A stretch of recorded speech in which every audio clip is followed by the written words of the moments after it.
What?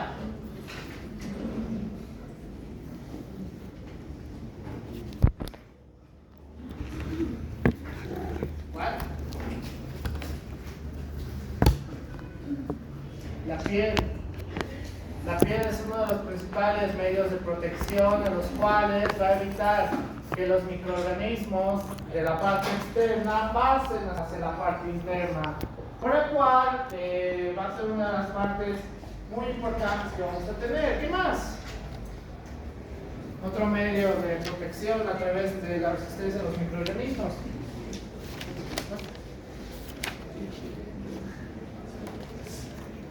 ¿Cuál más?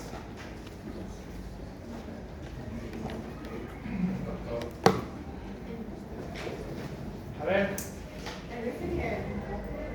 ¿Qué? A través de secreciones, ya puede ser. ¿Qué más?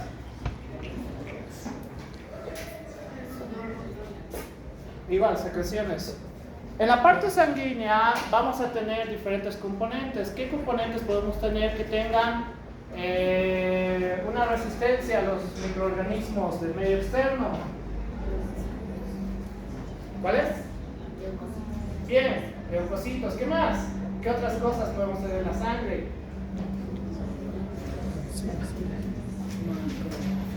¿Más?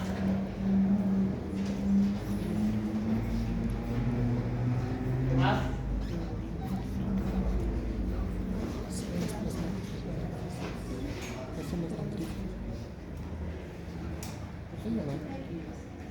A ver, y atrás. Como medio de protección contra los organismos.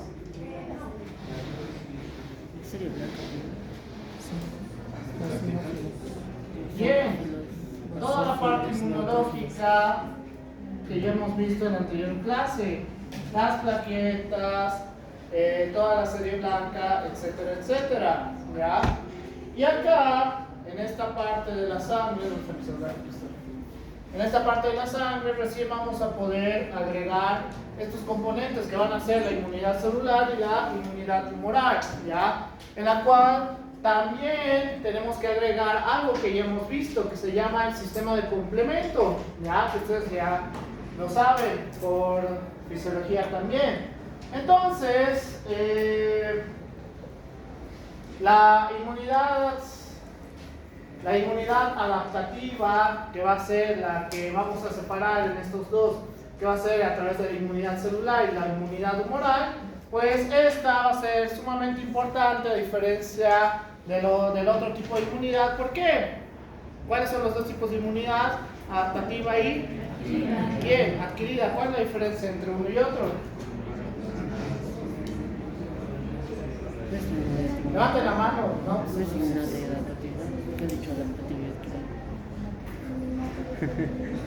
¿Cuál es la diferencia entre los dos tipos de inmunidad?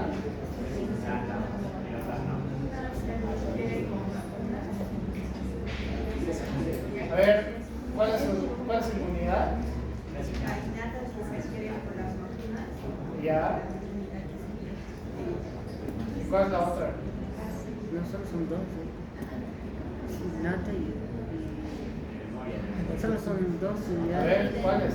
La innata y la adquirida. Ya. O adaptativa también. O sea, son tres. No, son dos. La inmunidad innata y la inmunidad adaptativa o adquirida, que ese es su otro nombre.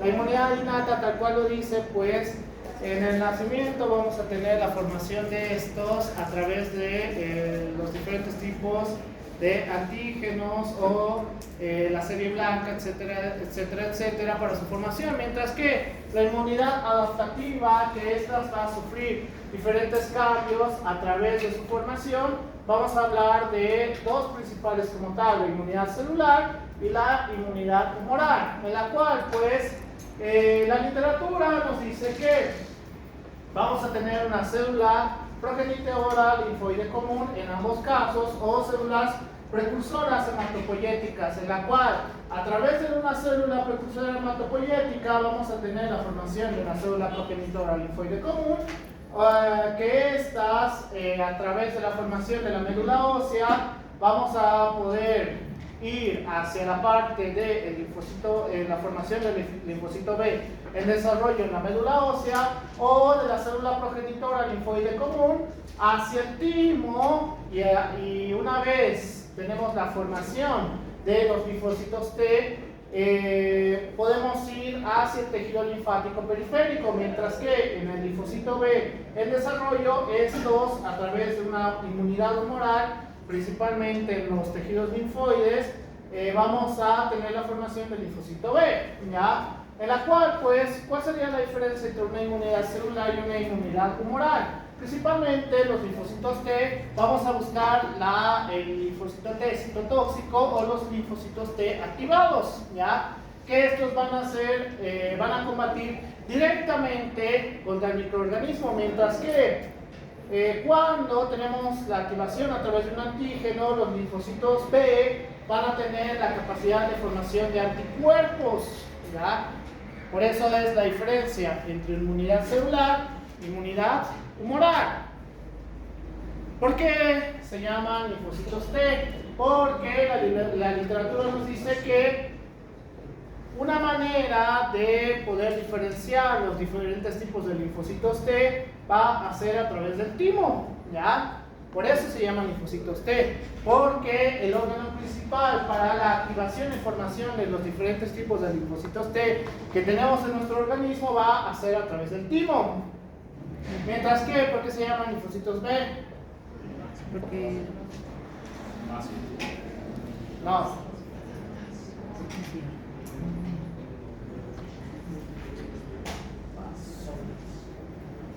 No. ¿Qué? Maduran en la médula ósea, pero eso no es la respuesta. Las primeras investigaciones que se han tenido referente a los linfocitos B ha sido que se han encontrado linfocitos B en aves, ¿ya? En la cual, en estas aves, los linfocitos B principalmente se han podido encontrar en un órgano llamado la bolsa de Fabricio. Entonces, a través de la bolsa de Fabricio, han decidido llamar los linfocitos B y linfocitos T. ¿Por qué? Porque una vez comparado en el ser humano, ambos podían llegar a la misma conclusión en su respuesta ante un antígeno, pero la acción, tanto el linfocito T como el linfocito B, era totalmente distinta, ¿ya? Que lo que te dice el libro, que a pesar de que tengan diferentes vías para su activación o su formación, ambas a través de un antígeno pueden iniciar su activación, ¿ya? Por eso es importante recordar todos estos aspectos que en teoría ya lo han visto en histología, ¿o no? Sí, ¿por qué no me responden? Que no me acuerdo, doctor. Ah, qué bien. Entonces,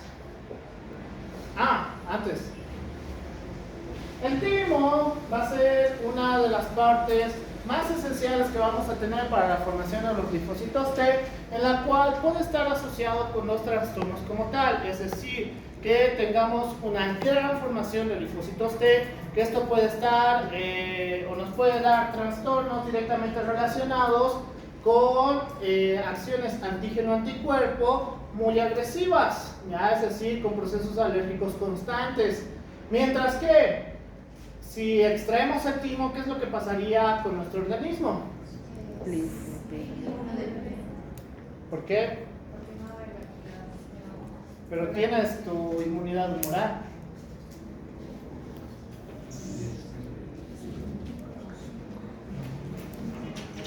Inmunosupresión no exactamente, sino que como la inmunidad celular pues va a ser específica y va a hacer un ataque directo hacia el agente causal, se ha visto que en pacientes que ha habido una extracción temprana del timo, estos han podido tener una reacción mucho más favorable para los trasplantes de órganos. ¿Por qué?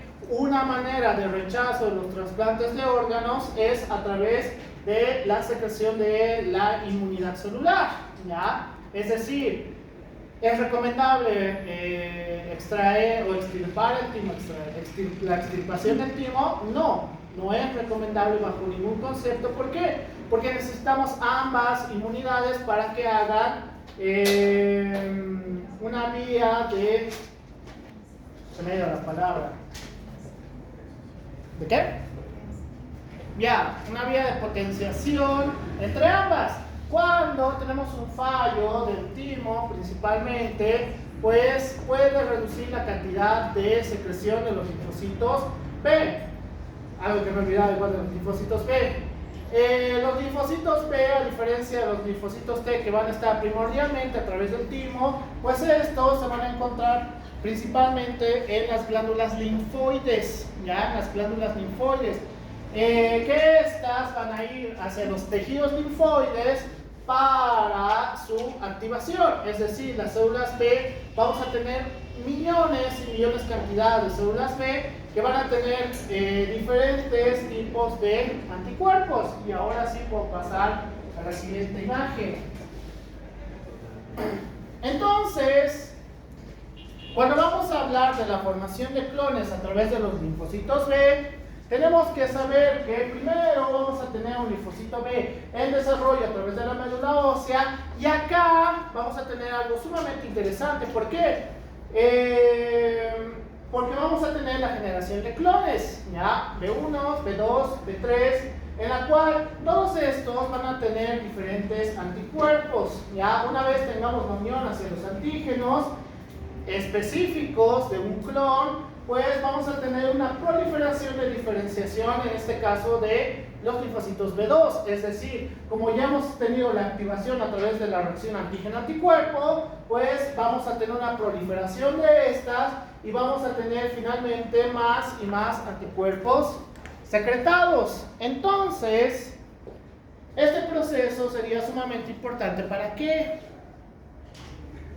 Podría ser porque, por ejemplo, ante una infección viral o bacteriana, como tal, el linfocito B tendría la capacidad de poder reconocer el agente al cual está afectando y podrían cambiar su diferenciación, como dijo. Ya, no está mal, pero también va a ser importante cuando vamos a hablar de los procesos de las vacunas, ¿ya? De las vacunas.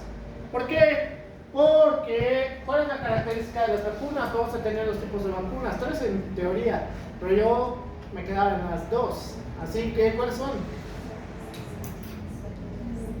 Levanten la mano, por favor. La fronte.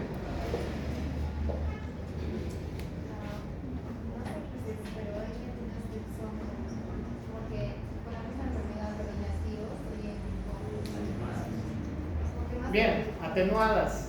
¿Qué más?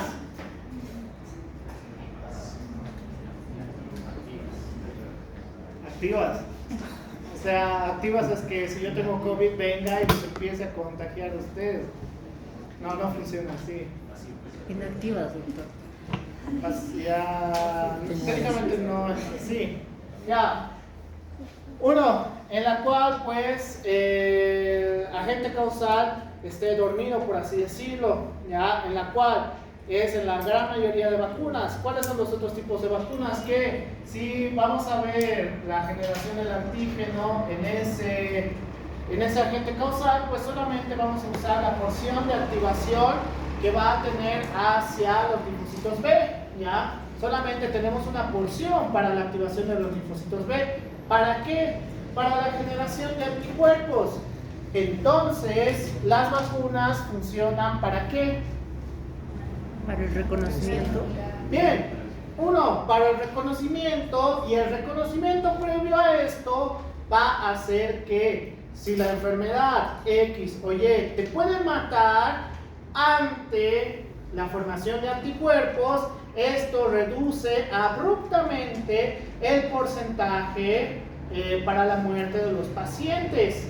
Para eso funcionan las vacunas, no es que no te va a dar la enfermedad, ¿ya? Eso es lo que tenemos que quitar a la población y también a ustedes, y estamos viéndolo con la parte de fisiopatología. No es que no vas a tener la enfermedad, sino que vamos a tener la generación de anticuerpos y a través de estos anticuerpos vamos a reducir el impacto que tengamos a través del agente causal, por ejemplo, y el libro te dice a través de dos principales vacunas. ¿Cuáles? Una que nos dan en etapas tempranas. Nos dan tuberculosis. BCG, la BCG, ¿ya? No tuberculosis. La BCG. Uno, la BCG. La segunda, no nos dan en etapas tempranas, pero se ha visto que por lo menos una vez en la vida van a necesitar que les den esta vacuna. Bien, la vacuna antitetánica, ¿ya? ¿Por qué? Porque se ha visto que el tétanos puede afectar severamente al organismo y entonces cuando necesitan el uso de la vacuna antitetánica, pues vamos a hacer este proceso, ¿ya? En la cual vamos a tener la formación de un sinfín de anticuerpos y que solamente van a reaccionar específicamente ante su antígeno. Así funcionan las vacunas. Espero que dejen de creer que las vacunas les causan retraso mental o los está buscando el FBI a través de las vacunas o cosas por el estilo, porque así no funciona, ¿ya? Las vacunas nos ayudan justamente para estos procesos, inmunidad celular e inmunidad tumoral.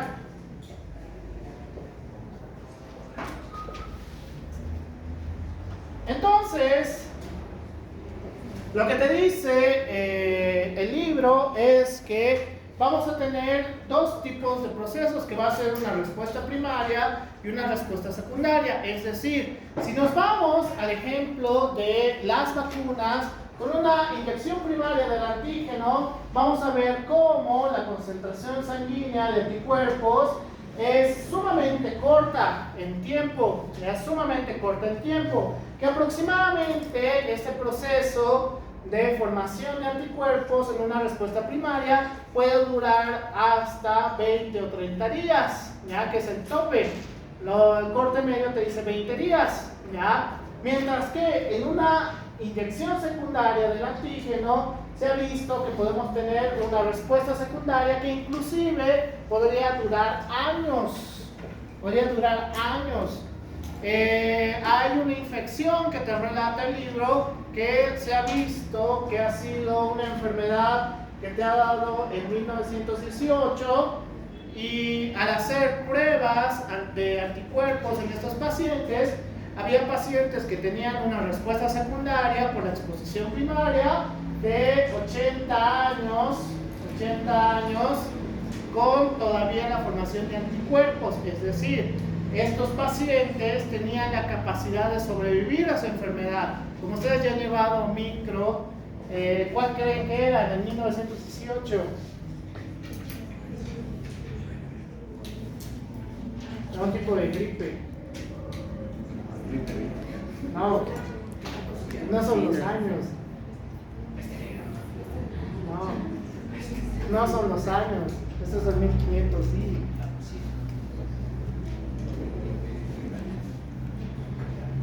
La gripe española.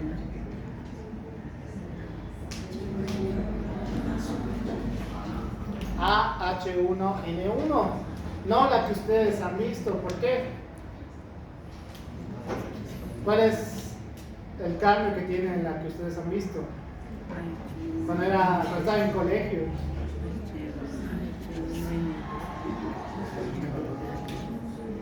Exacto. Cambiaba H2, N2. Otro tipo de cepa, ¿ya?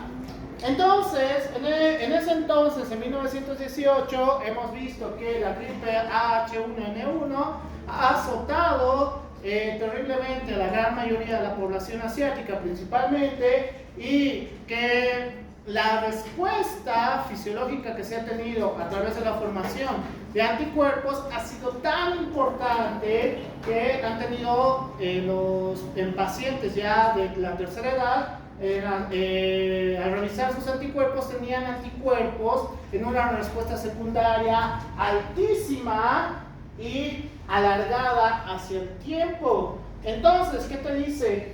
Que una respuesta primaria puede combatir ante una primera infección efectivamente, pero que con el tiempo el agente causal te puede sobrepasar. Por ejemplo, ¿en cuál? Porque acá te dice que puede durar hasta 20 o 30 días, pero puede durar menos. ¿Cómo cuál? Que ustedes sí lo han vivido. COVID-19 o el agente causal SARS-CoV-2, ¿ya? SARS-CoV-2. Entonces, a diferencia de uno del otro, se ha visto que en el COVID-19 la respuesta primaria en la concentración sanguínea de anticuerpos era mucho menor y era de menor duración. Entonces, podían tolerar hasta 3 o 7 días y posterior a este tiempo, ¿qué pasaba con esas personas? Los trastornos inflamatorios que teníamos a través del agente causal, que es el SARS-CoV-2, pues sobrepasaba la respuesta primaria o inclusive la respuesta secundaria, ¿ya? Por el cual hemos necesitado ayuda extra para el combate contra el COVID, que fue las vacunas. Las vacunas han reducido abruptamente las muertes por COVID-19. Así busquen sus videos faranduleros de que les va a causar retraso mental, pero a ustedes no les puede causar retraso mental porque ustedes ya son adultos. Ya tienen.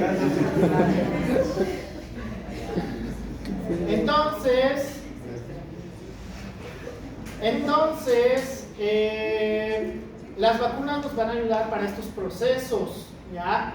Nos ayudan para estos procesos. Por eso, cuando tienen que vacunarse, cuando estén en sexto semestre, y si van a viajar a los yungas, es recomendable que tengan su vacuna contra la fiebre amarilla, ¿ya? Es súper recomendable. ¿Por qué? Porque si les da fiebre amarilla y no tienen la formación de anticuerpos, pues esto puede ser fatal para ustedes, fatal, ¿ya? Sobre todo los que son netamente de altiplano, sí o sí deberían hacerse su vacuna contra la fiebre amarilla. ¿Preguntas hasta acá?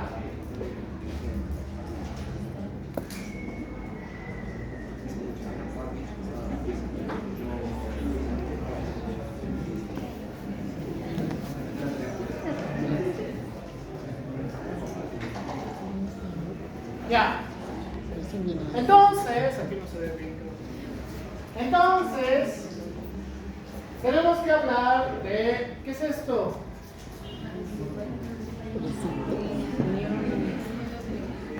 ¿Qué? ¿Qué es? Unión antígeno-anticuerpo, ¿no? Bien, la unión antígeno-anticuerpo, ¿dónde está? Sí, dice antígeno.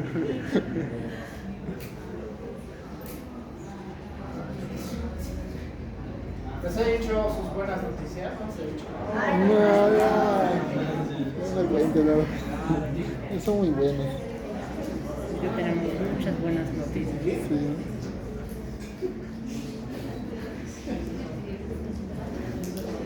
Ya. Ahí te las veo así, sus buenas noticias.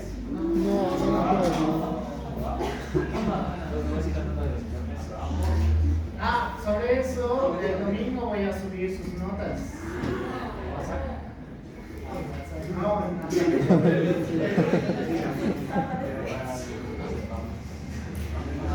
Les he pasado patrón, así que más o menos sabrán cómo les ha ido. No nos han notado, yo tampoco. Probablemente, esto yo nada tengo que ver. pero la de salud clínica van a dar un examen en el hito 3, no en el hito 2. Eso porque no hay tiempo. Pero para el hito 3 probablemente van a tener que dar un examen a cargo del doctor Poveda y a cargo del doctor Vito.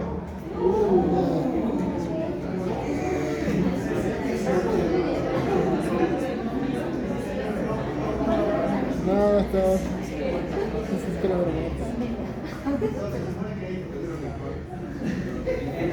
Eso todavía está en veremos, por si acaso, ¿ya? Estamos hablando para que no sea así, es algo de los casos.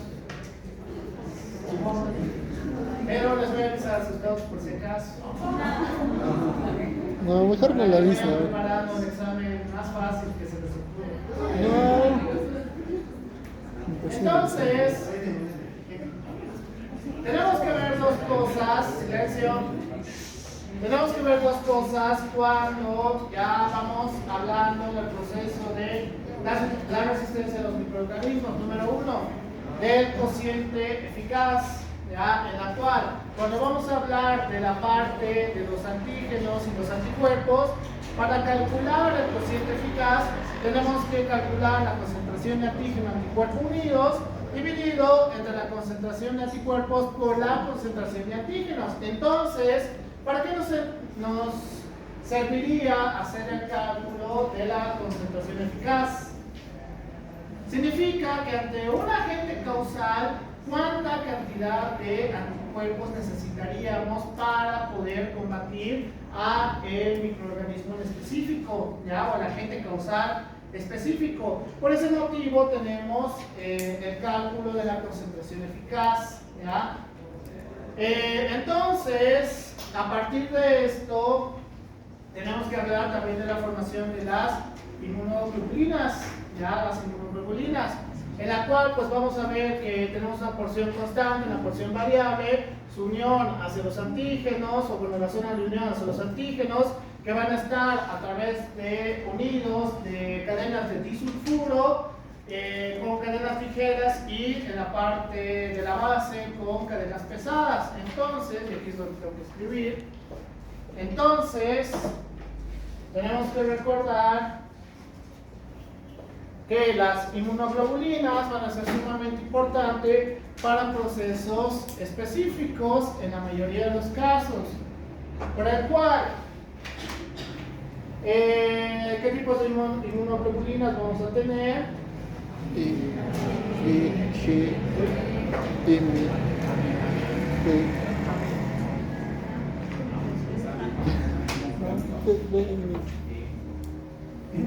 GAMD, ¿ya? Inmunoglobulina G, inmunoglobulina A, inmunoglobulina M, inmunoglobulina D e inmunoglobulina E. ¿Por qué lo pongo así? Porque me ayuda a recordar los porcentajes de las inmunoglobulinas, en la cual la inmunoglobulina G va a representar, bueno, depende de dónde lo estén, qué literatura agarren, pero te dice que va a estar del 75 a 85% de todas las inmunoglobulinas.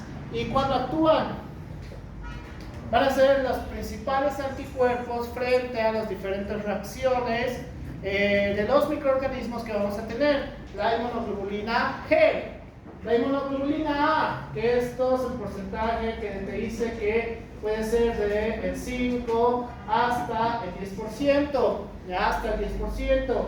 Entonces, la inmunoglobulina A principalmente, ¿dónde lo vamos a tener? Bien, en las secreciones, ¿ya? En las secreciones principalmente vamos a encontrar la inmunoglobulina A. Inmunoglobulina M, que esta representa entre, bueno, esto depende de la literatura, te dice del 2 hasta el 10% aproximadamente. La inmunoglobulina M, ¿cuál es su función?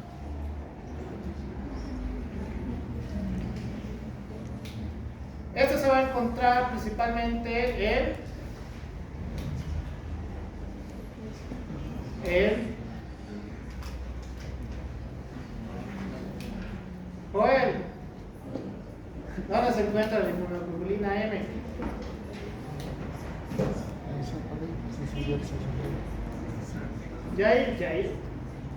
Jair. Fernando. Tambo.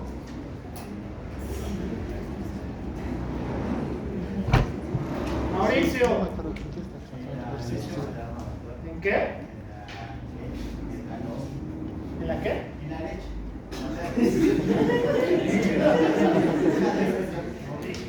Ya, no estás mal en teoría. Se podría encontrar en la parte de la leche materna, pero se ha visto que no tenemos un lugar específico y que puede estar en la formación de este tipo de inmunoglobulina en partes específicas de la sangre o de ciertas mucosas, ¿ya? No hay mucho que se sepa de la inmunoglobulina M, inmunoglobulina D y la inmunoglobulina E. Esto sí te dice que son los más bajos, que aproximadamente tienen entre el 1 al 2% de porcentaje de las inmunoglobulinas. ¿Dónde encontramos la inmunoglobulina D?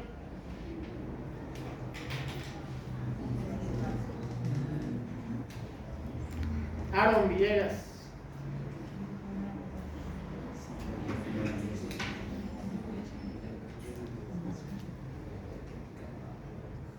Guachualdo.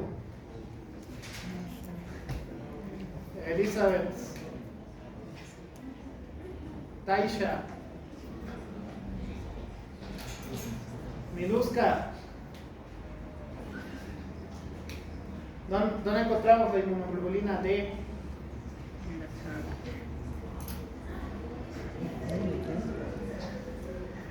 ¿Qué más? Fernanda.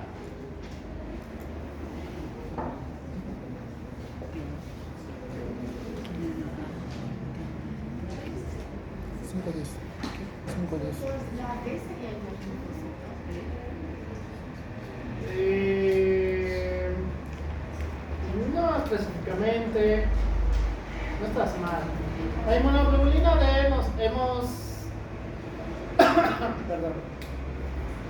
Según la literatura nos dice que esta puede ser un medio de estímulo para mayor cantidad de formación de linfocitos T y linfocitos B, ¿ya?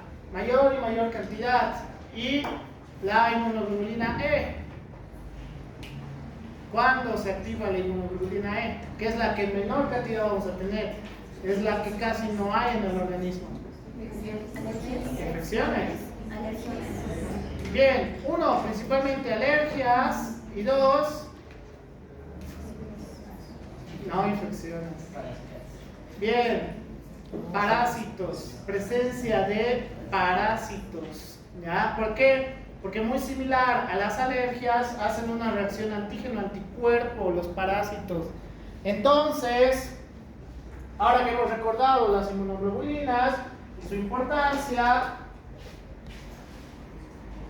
tenemos que saber que las inmunoglobulinas van a tratar de hacer estos puntos de unión en reacción con los antígenos y los anticuerpos, ¿ya? En la cual pues se busca la destrucción precisamente de estos. ¿A través de qué medio pueden tener la destrucción las inmunoglobulinas? ¿Cómo pueden destruir a los agentes causales?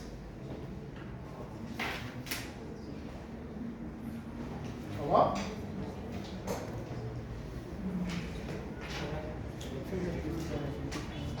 ¿Cómo? Una pregunta. Yo, hace bastante tiempo lo he leído que también existen, por ejemplo, que hay células presentadoras de antígenos. Ya. Y como tal, ¿tendrían relación con los anticuerpos? Bien, ahorita les voy a explicar eso.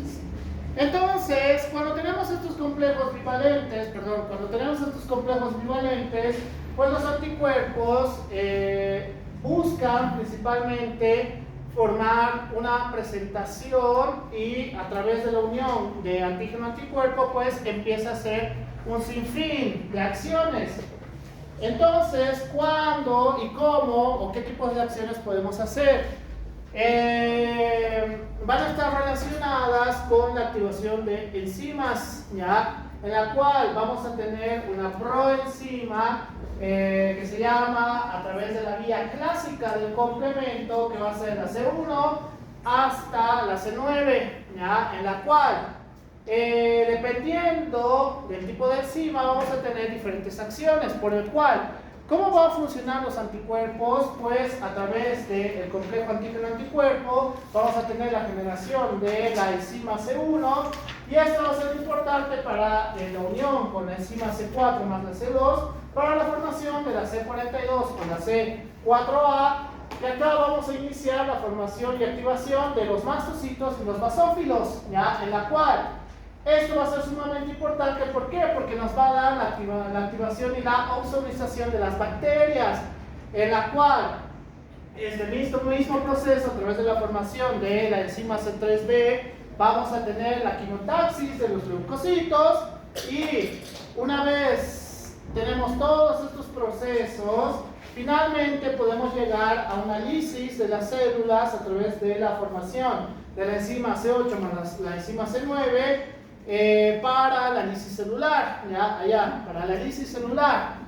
Entonces, la unión del complejo antígeno-anticuerpo, esa va a ser la importancia para la formación de enzimas, ¿ya? Para que podamos tener la ozonización de las bacterias, la formación o la activación de mastocitos y basófilos activados, la quimotaxis de los leucocitos y finalmente la lisis de las células. Entonces, como va a estar la lisis de las células, también vamos a tener otra parte importante que va a estar relacionado con la vía del complemento a través de la vía clásica, que van a ser los macrófagos. ¿Por qué? ¿Por qué empezaría a haber macrófagos en este punto?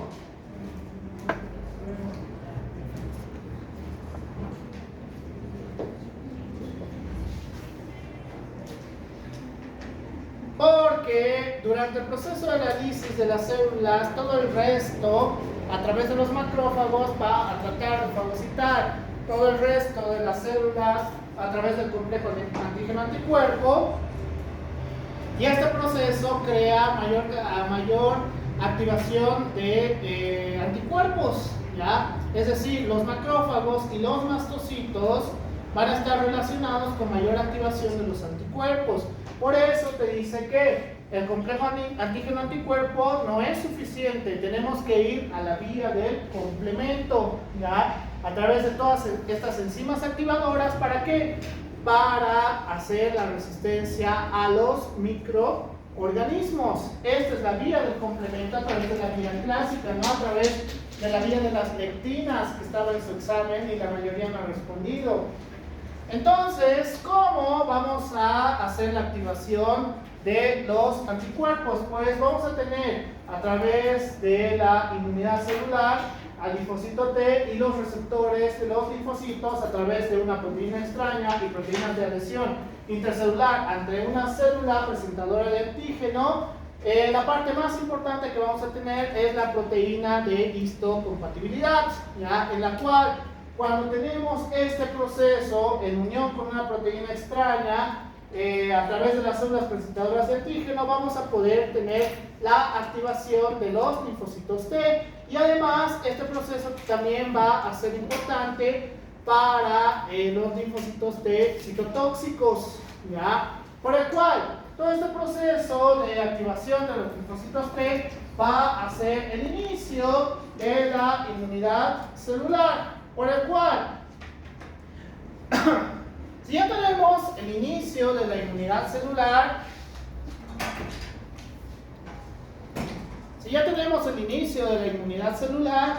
¿qué pasaría si tenemos constante constante liberación de linfocitos T? Y se liberan, y liberan, y liberan, y liberan. Ya puede ser proceso inflamatorio. ¿Qué más?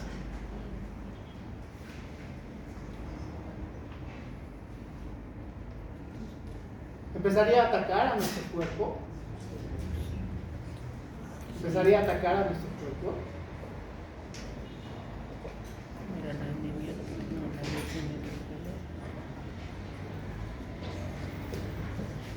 ¿Cómo es? ¿Ataca o no ataca nuestro cuerpo?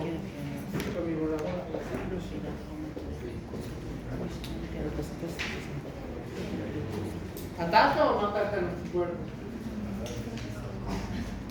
Levante la mano quien dice que ataca, que daña nuestro organismo. Levante la mano quien dice que no. Y los demás. ¿Por qué los linfocitos T no pueden atacar a nuestro organismo? Si estos están generados justamente para, ante cualquier cambio abrupto y por la célula presentadora de antígeno, pues puedan causar una destrucción de cualquier cambio que se tenga, inclusive en cambios fisiológicos. ¿Por qué?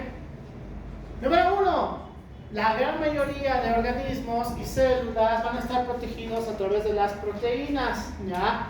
A través de las proteínas. Dos, para tener el factor activador, tiene que ser, cuando hablamos de inmunidad celular y inmunidad humoral, tiene que ser, hablando del cálculo de las células, pues tiene que ser algo grande, así como si fuera una proteína, ¿ya? Tiene que ser algo grande.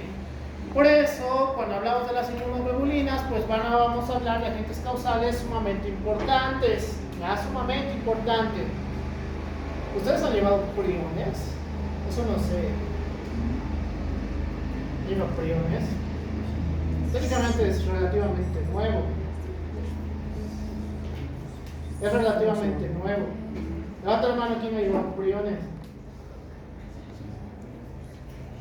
¿Qué es eso? Son otro tipo de agentes causales nuevos que a los humanos nos hacen estragos. Entonces, tenemos que tener un sistema de regulación a través de la inmunidad celular, ¿ya? Y la inmunidad humoral.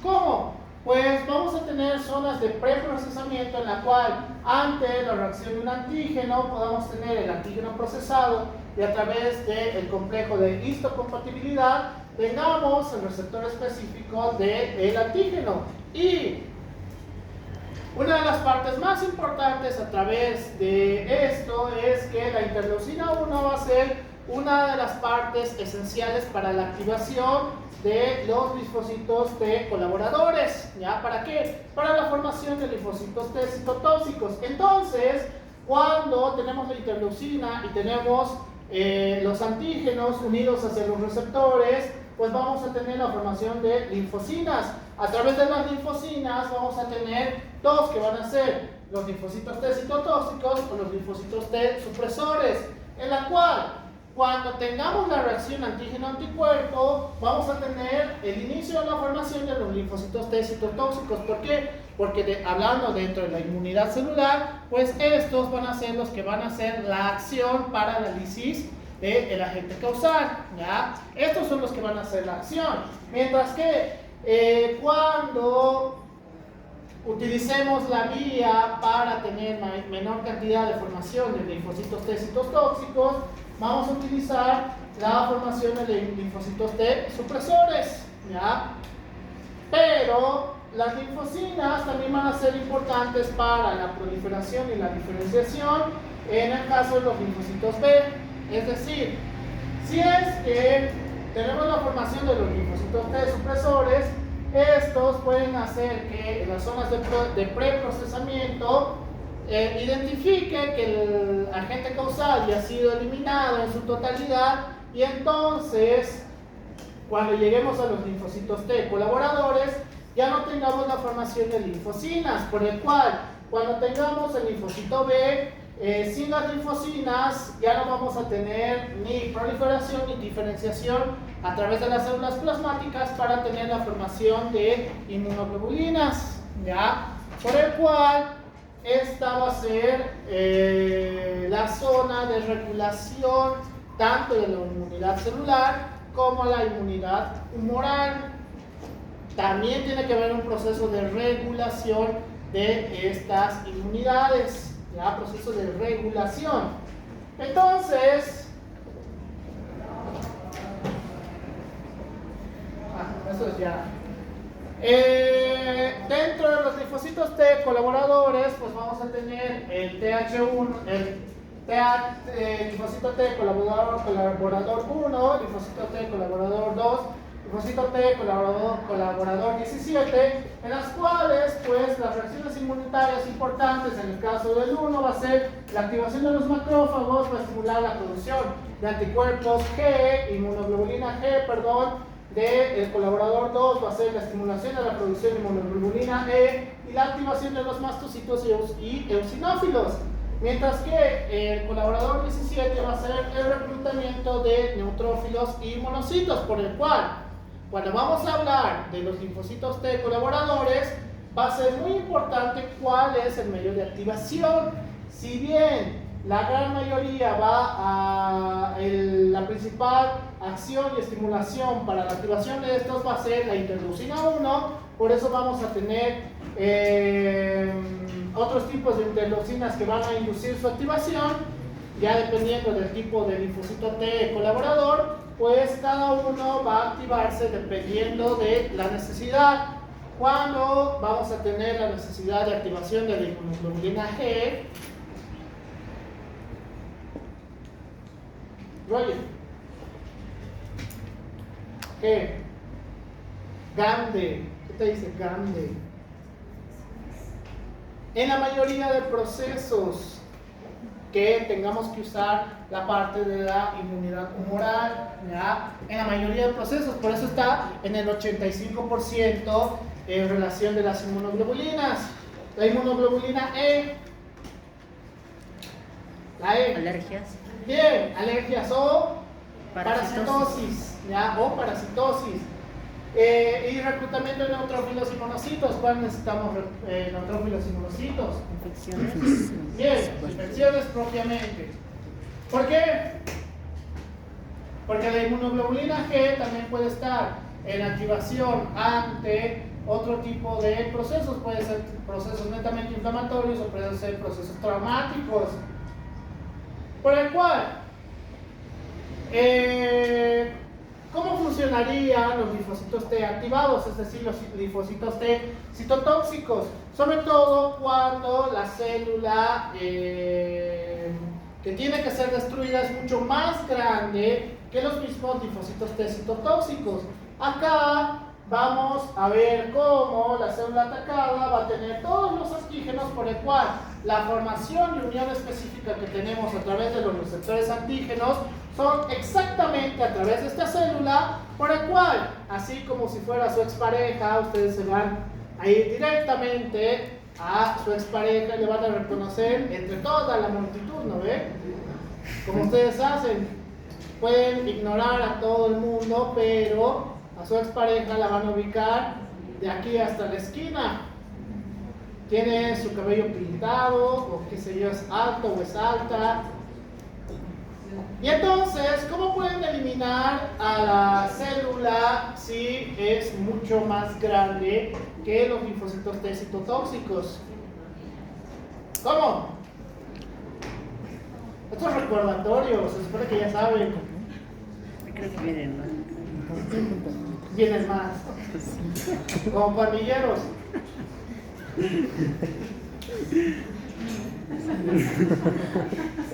No como pandilleros. Cuando empezamos a hacer el punto de unión, gracias a la unión específica entre el receptor para el antígeno y el antígeno, empiezan a penetrar la célula a través de proteínas que penetran a través de las células y empiezan a liberar enzimas digestivas y citotóxicas. Entonces, desde la parte interna van a empezar a crear lisis celular de este agente causal, ¿ya? Así es como funcionan los linfocitos T citotóxicos.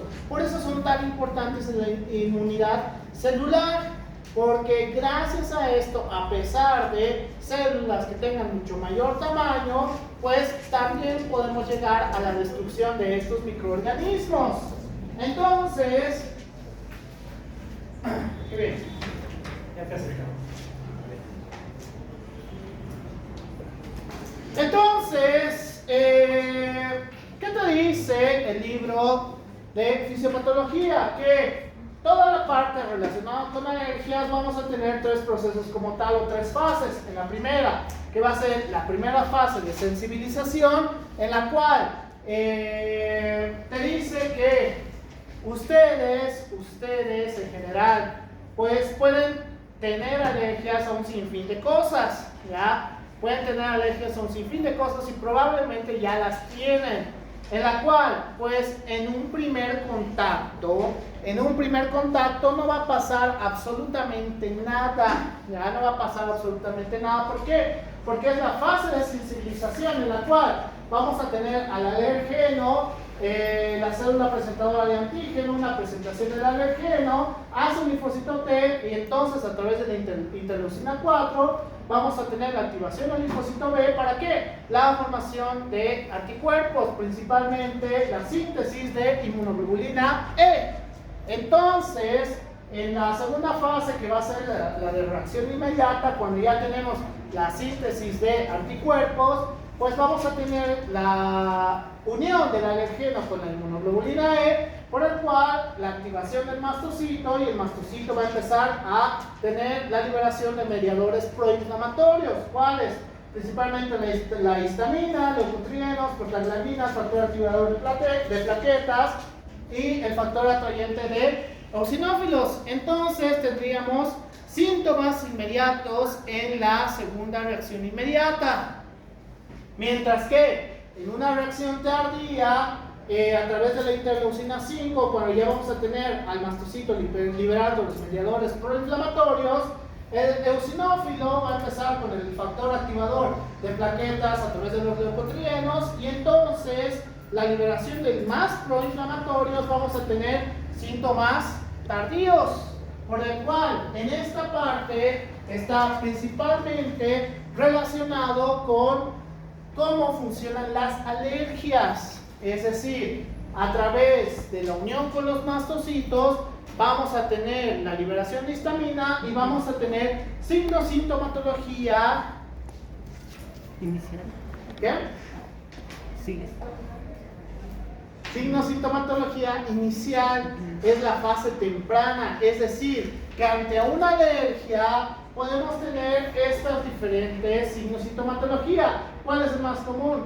Pues rinitis alérgica, el más común. ¿Qué más podemos tener? Dolor abdominal y diarrea, sarpullidos y ronchas, conjuntivitis alérgica, problemas auditivos, tinnitus, constricción de las vías respiratorias, que es lo peor que te puede pasar en una fase inicial a través de los mastocitos. Mientras que a través de la activación de los eosinófilos, este va a estar relacionado directamente con los trastornos que vamos a tener en la piel. Entonces, ¿cuál sería peor? ¿La activación a través de los mastocitos o la activación a través de los eosinófilos? Sintomatología temprana, sintomatología tardía. ¿Cuál sería peor?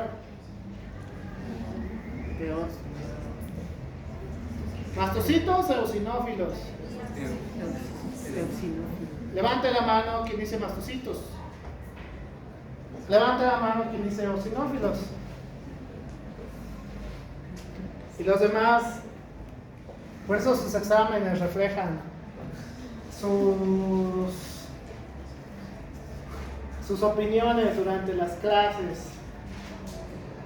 El problema de la reacción de los eosinófilos, si bien principalmente el medio atacado va a ser la piel, es que podemos llegar a un proceso necrótico, tanto por las partes proinflamatorias, es decir, vamos a seguir el tema de la adaptación celular, en la cual vamos a tener la lesión como tal, vamos a tener la isquemia, vamos a tener la lesión y finalmente vamos a tener una necrosis. Entonces, estos procesos ante la reacción a un alergeno, pues pueden causar necrosis en fases tardías, ¿ya? Por el cual, ¿sale el siguiente? Aquí está. Entonces, la sintomatología es muy variante dependiendo la causa, ¿ya?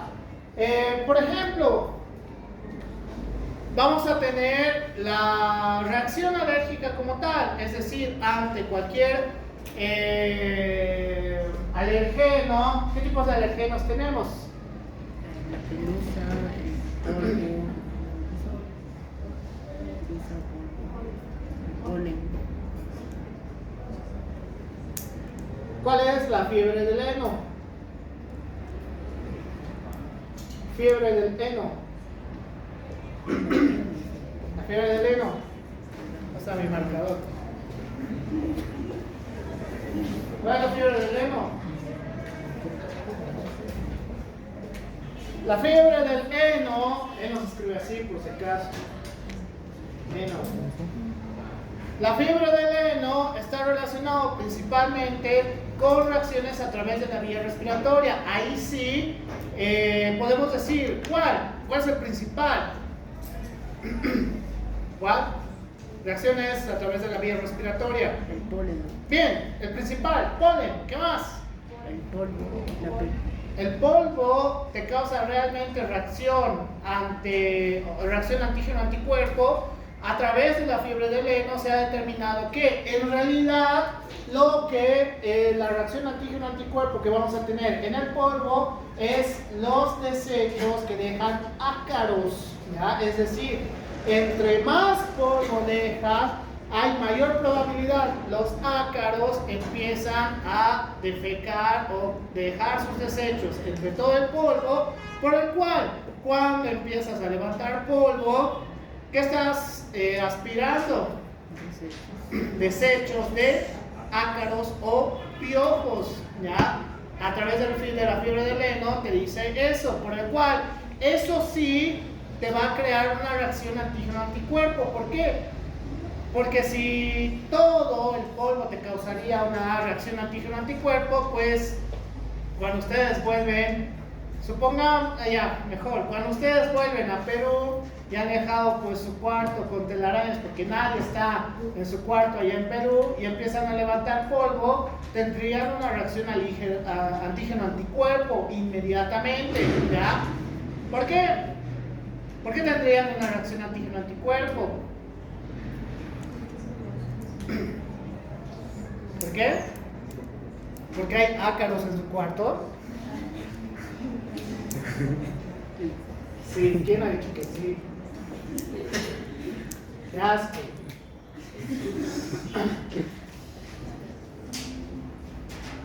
¿A cuántos de ustedes les causa reacción antígeno-anticuerpo el polvo? Levanten la mano. 1, 2, 3. ¿A qué me refiero con reacción antígeno-anticuerpo? Pues que te va a crear signo-sintomatología específica, ya sea a través de signos-sintomatología temprana o signos-sintomatología tardía. Signos-sintomatología temprana, pues principalmente relacionado con los trastornos en la piel, que va a ser urticaria, picor, enrojecimiento, hinchazón, rinorrea, hinchazón de los labios, de la lengua o de la garganta, que puede ser lo peor, ¿ya? Si realmente les pasa eso, significa que si hay una reacción antígeno-anticuerpo. Si solamente empiezan a estornudar, ¿qué está pasando? Eso es fisiología respiratoria, ¿qué está pasando? ¿Qué? Alfonso. Dani.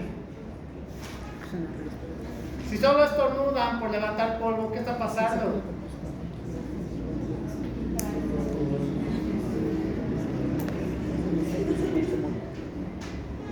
A través de los receptores de los vellos nasales, pues estos son un medio de protección hacia el sistema respiratorio, en la cual va a tratar de impedir que moléculas grandes ingresen hacia el sistema respiratorio. ¿Por qué? Porque estas moléculas pueden causar infecciones o trastornos inflamatorios, por el cual cuando barren el polvo y solamente empiezan a estornudar, pues es su cuerpo en acción a través de los receptores de los vellos nasales para evitar que vaya hacia el sistema respiratorio, hacia la zona respiratoria. Entonces, Eso es diferente a una reacción alérgica. La reacción alérgica tiene su signo-sintomatología temprana y tiene su signo-sintomatología tardía.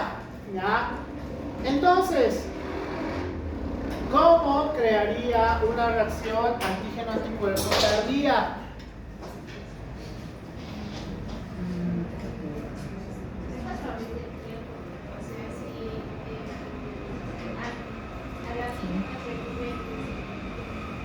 ¿Cuál sería el ejemplo? O sea, si en la rinitis es que cuando sigue exposición al polen, por ejemplo, o sea, en un tiempo, ¿qué es consecutivo? No sé cuánto tiempo. El ejemplo está bien. ¿Por qué? Porque cuando tenga su reacción antígeno-anticuerpo al polen, una vez vuelva a haber polen propio de flores en específico o el polen que se tiene a través del césped, pues van a tener una reacción antígeno-anticuerpo, ¿ya? Entonces, ¿cómo podría crear una fase tardía? Solamente en el libro te da un ejemplo, que es urticaria o signo-sintomatología a través de hiedra venenosa. Es decir, que en una primera reacción vamos a tener la fase de sensibilización, pero tendríamos que hacer constantemente la reacción con hiedra venenosa. ¿Para qué? Para llegar a una fase tardía. Y entonces la hiedra venenosa sí te puede causar una necrosis a nivel de la piel, ¿ya? ¿Cómo lo descubrieron? Usaban la hiedra venenosa porque son grandes para limpiarse el cuerpo y descubrieron que eso les causaba irritación y prurito. Así han descubierto algo para la fisiopatología, que es podemos crear una fase tardía sin la necesidad de hacer la fase de sensibilización a través de hiedra venenosa. Hasta donde yo sé, en lugares medio recónditos hay hiedra venenosa en La Paz. En la ciudad no van a encontrar. Entonces, ¿de qué estaríamos hablando? ¿De qué estaríamos hablando si vamos a decir el ejemplo de las reacciones antígeno-anticuerpo constantes? Pues las reacciones antígeno-anticuerpo en el 56% de los casos va a ser a través de los fármacos. Es el de los más comunes. La reacción alérgica a los fármacos. En segundo lugar, va a ser alimenticio. En tercer lugar, picaduras de abejas o avispas. En cuarto lugar, otros tipos de alergias. Y en el último, vamos a tener los desconocidos. ¿Como cuáles? A todo. Alergia al agua, alergia al sol, alergia a rayos UV específicos. Cuando les toman rayos X les crea alergia. O sea, todas las alergias raras que encontremos, ¿ya? Pero las reacciones alérgicas, principalmente en la mayoría de las personas, son a fármacos. ¿Por qué? ¿Por qué creen? Reacción adversa. No es tanto una reacción adversa, son reacciones que se podrían esperar. Por eso la principal contraindicación en los fármacos es alergia. ¿Por qué crearían alergia? Porque es algo que no está reconociendo el organismo. No se asusten. Entonces, ¿qué tendría que pasar para yo tener ese tipo de alergias? Por ejemplo, alergia al agua, alergia al sol, alergia al abrazo de tu expareja.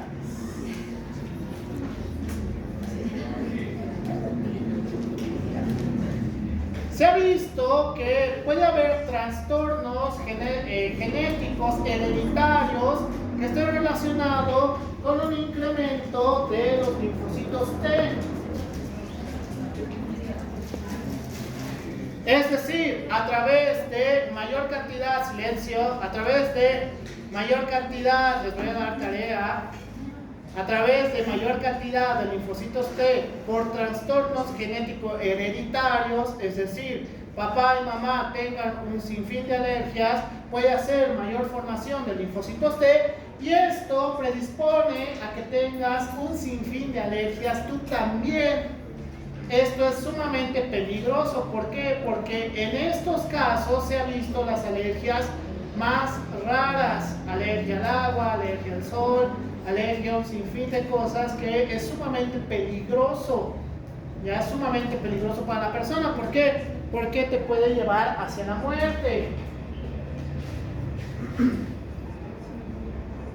¿Cómo vas? Ahí va. Ya sé cuál es el otro. Entonces, así hablemos de agentes alérgicos propios, por ejemplo el asma, o a través de la vía alimenticia, pues vamos a tener la inmunidad celular y la inmunidad humoral actuando a través de ambos, ya sea para la formación de los mastocitos o la formación de los eosinófilos para combatir estos agentes alergénicos, ¿ya? O a través de la vía humoral para la formación de anticuerpos inmunoglobulina E. Así funciona la alergia en la mayoría de estos procesos, pero en el caso de los fármacos se ha visto un síndrome aún más raro que se llama el síndrome de Stevens-Johnson. En el síndrome de Stevens-Johnson se ha visto que cuando tenemos un punto de unión con un fármaco en específico, este va a actuar como si fuera el antígeno y vamos a tener un factor de activación antígeno-anticuerpo a través de los queratinocitos, ¿ya? En la cual este proceso vamos a tener mayor formación de células T, principalmente CD8, vamos a tener mayor cantidad de natural killer y entonces a través de las células presentadoras y formación de los linfocitos T complementarios para tener linfocitos T citotóxicos, pues vamos a empezar a crear una necrosis en la piel a través de los fármacos. El síndrome de Stevens-Johnson no es muy común que digamos, ya no es muy común que digamos. Pero, ¿cuál es el problema? Que puede empezar a crear alergias a un sinfín de fármacos. Yo solamente en todo el tiempo entre estudiante y la profesión he visto un paciente con síndrome de Stevens-Johnson que la alergia principal era a los antialérgicos. Su alergia era a los antialérgicos. ¿Y cómo lo descubrió?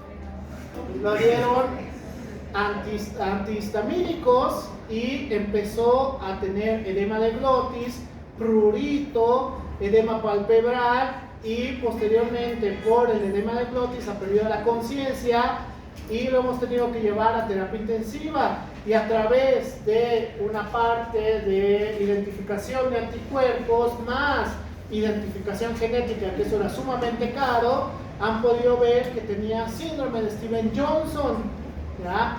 Síndrome de Stevens-Johnson. Entonces, las alergias y la reacción frente a los microorganismos es una parte esencial de estos temas. Espero que nunca les dé alergia a los antialérgicos, porque de ahí solo queda usar adrenalina y noradrenalina, y eso no es muy adecuado que digamos